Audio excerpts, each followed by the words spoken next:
Hey gang, we are in Truro, Massachusetts, Cape Cod. We're just about 10 miles, 8 miles south of Provincetown, right near the top of the hook, if you will. And we are at Pine Grove Cemetery here, a very remote place, a very spooky place. And between 1966 and 1969, there were some horrific things that would happen here. A shadow of a monster would come sweeping through this area and also other areas, but he would leave his mark here. He was known as the Cape Cod Vampire. So let's take a walk and I'll tell you the story, because some of the gruesome events actually happened here at this cemetery.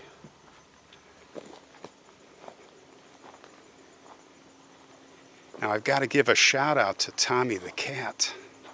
He's one of our viewers, one of our loyal friends. And old Tommy, he gave us a suggestion for this story. Tommy's a guitar player, and maybe he'll provide us with a lick from his guitar sometime. As I understand, he's pretty good. So, like I said, 1966 to 1969, the man's name was Tony Costa. He killed as many as 8 women in separate incidents in different locations.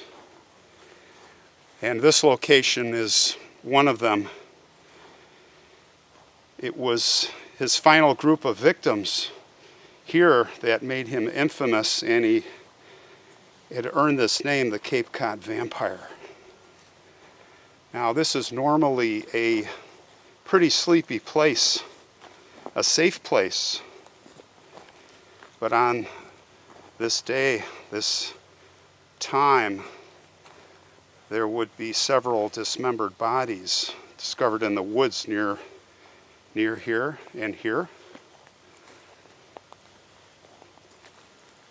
As a boy, a young man, he was known as Charles Tony Costa. He was born in 1945, and that same year that he was born, his father had died. He died in World War II. So when Tony was around the age of 7, he started telling his mom that there was this man who was coming in his bedroom at night. He was entering, and he would look at the picture of his dad and he would say, "Mama, it's Daddy. He's coming. He's coming in my bedroom." He was a silent prowler. In November of 1961, he was 16 years old. He invaded a Somerville, Massachusetts apartment, and he was bending over the bed of a teenage girl, and she woke up. She started screaming. Of course, he ran off. The creep factor was starting. 3 days later, he returned and tried to drag her down the stairs, but the neighbors intervened. They got involved. They prevented it. What did they prevent? God only knows. Probably murder. He was convicted of burglary and assault on January 4th, 1962. He got a 1-year suspended sentence, 3 years probation. Then in 1963, in April, he met a woman and he got married. They had 3 children. And this is about the time he started getting into using drugs. Bizarre behavior started taking control of Tony.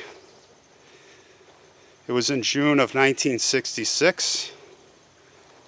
He brought home 2 hippie girls, Bonnie Williams and Diane Federoff.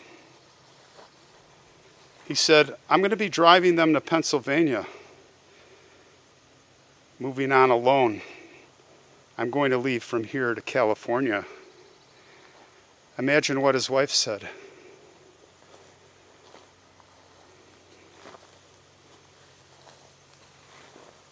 He drove the girls to Hayward, California, got as far as Hayward, but from there they were never to be seen again. And they are believed to be the first two victims of the vampire Tony. Came home to Massachusetts 10 days later. In August of 1967, he was hiking here in these woods, right here in Truro, maybe near the cemetery. And he shot a woman with an arrow. He quickly apologized. I didn't mean to do it. And he got away with it. By early 1968, his marriage was in shambles. I wonder why. And it is then that he drove back to California in January.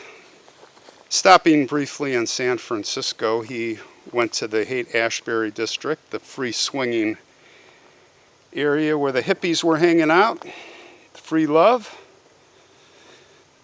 There was a woman in Massachusetts named Barbara Spalding. Back here, she had left her child with relatives, and she vanished on the day that Tony left to go there. She was never seen again.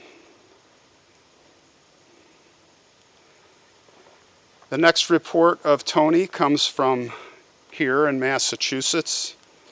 He burglarized a doctor's office on May 17th. He stole a bunch of surgical instruments, drugs, and it wasn't just a small amount. It was about $5,000 worth of stuff, but the surgical equipment would start to tell a story of horror.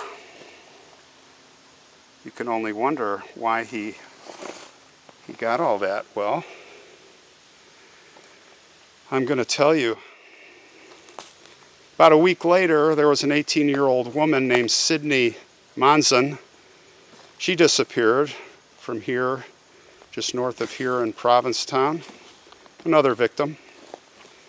And by August, Tony was divorced.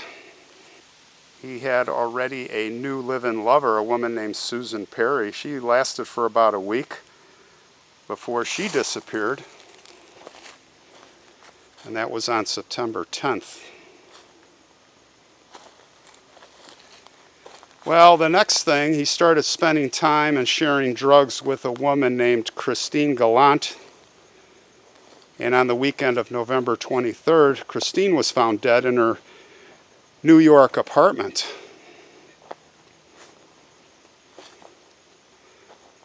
She was in her bathtub, and they said that she had a barbiturate overdose. Now, we talk about January 25th, 1969. It was really coming to a crescendo.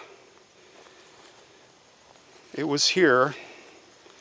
It was supposed to be a fun, relaxing girls' weekend in Provincetown, here on Cape Cod, for two 20-year-old girls, Patricia Walsh and Marianne Wysocki. Now, Patricia was a second-grade teacher, and Marianne was just finishing her education at Rhode Island College. Two nice young women. And they stayed usually at this boarding house, a certain boarding house that Tony stayed at the same time. Now, it was a Saturday. They'd given Tony a ride into town. They thought they were doing a good thing, but they couldn't have known that helping this friendly stranger from the boarding house would lead to their horrifying end. Well, they didn't show up for work or school, and they would never be seen again. 2 weeks later, searchers found a woman's mutilated body at the old Truro cemetery that was identified as the last remains of Susan Perry. And unbelievably, on March 4th, the dismembered bodies of Patricia Walsh and also Mary Ann Wysocki and Sidney Monson were all found buried together about 1.5 miles from the prior remains, the first gravesite of Susan Perry. Now, Mary Ann Wysocki and Patricia Walsh had both been shot in the head, and their hearts had been removed from their body. In fact, all 3 victims had their hearts removed. The remains all bore the sign of human teeth marks, and the coroner said that there had been necrophilia practiced upon them. Investigators learned that Patricia and Mary Ann had met this certain Tony Costa in Provincetown, and they were now hot on this trail. They were putting the pieces together. Police found their car. It was in Tony's possession, but he said, "Hey, I bought it. Here's the bill of sale." And they looked at it, and it looked pretty suspicious. He said, "They left for Canada. They sold it to me." Well, they weren't fooling around. They arrested him right on the spot. He was arrested on suspicion of murder after detectives learned that the burial site was Tony Costa's private garden. They say it was used for stashing his drugs and growing marijuana. Now, it is said that Tony came here at night. This was his playground. And let me tell you, I couldn't even imagine coming here at night. I'm just telling you, this is the most remote and creepiest graveyard that I've ever been to. And if you're here, you should come here during the day. But if you look over here, there's a holding vault. And they say it is here that he would come, and in there was his workshop, his laboratory, his dining room. This is where the vampire would feast upon the bodies. His own private sanctuary. Well, it's not open, it's chained. And I don't know that I even want to see in there.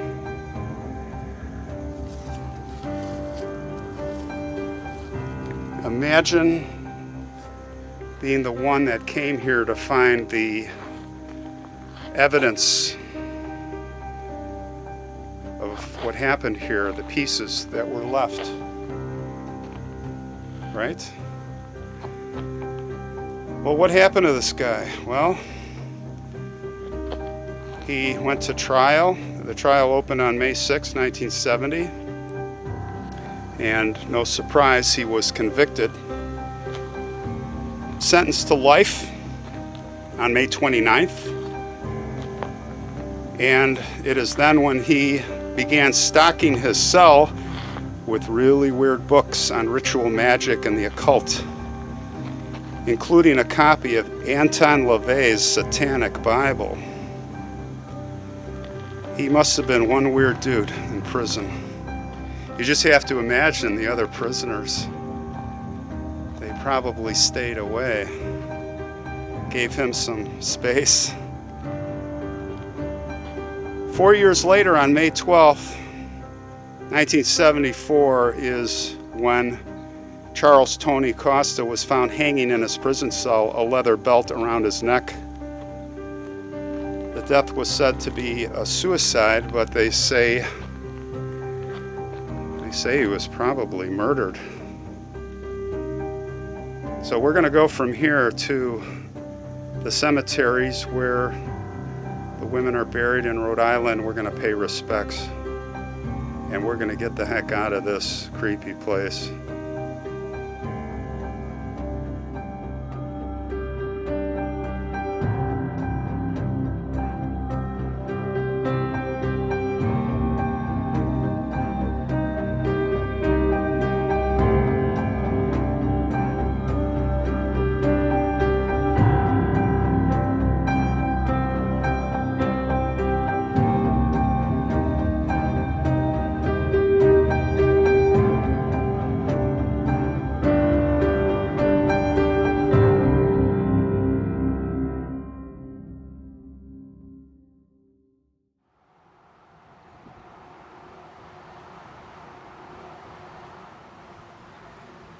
We are in East Providence, Rhode Island right now at Gate of Heaven Cemetery. And we are at the Walsh family plot. Patricia Walsh is buried here. And we're here to pay respects to her and the family. And there is the inscription for Patricia Walsh, 1945 to 1969. Fateful day. I'll leave a flower.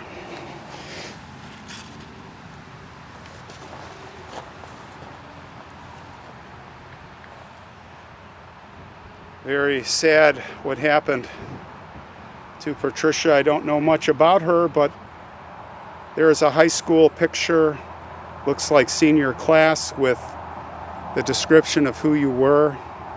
And here it says, Patricia Helene Walsh, 241 California Avenue, RIC.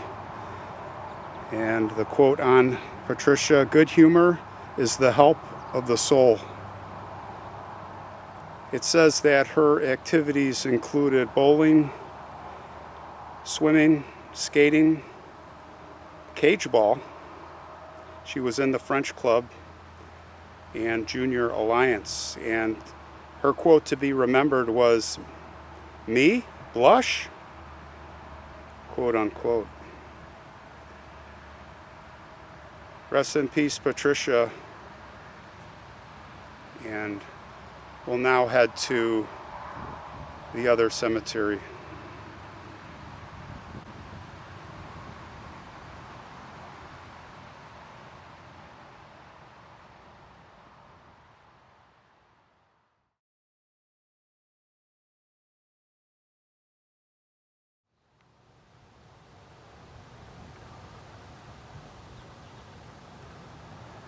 We are in Cranston, Rhode Island now at St. Anne's Catholic Cemetery. Very large cemetery here.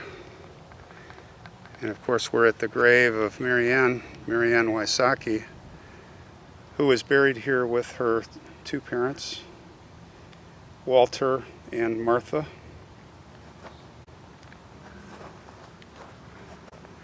Walter passed in '92, Martha in 1987. And of course they were both alive to see and experience the tragic death of their daughter, the horrible death. Can't even imagine what they went through. So very sad.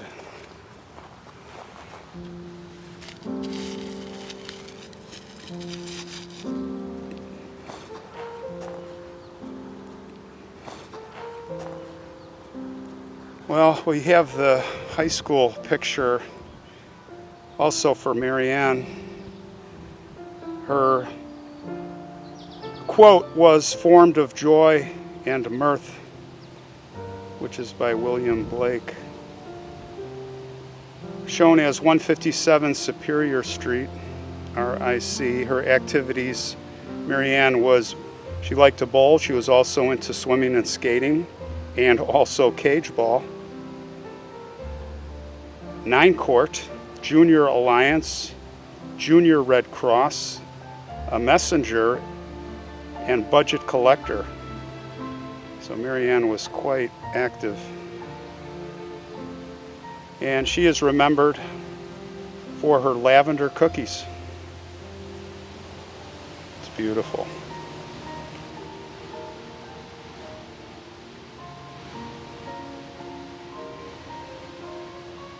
Rest in peace, Marianne, and the parents, Walter and Martha, all rest in peace.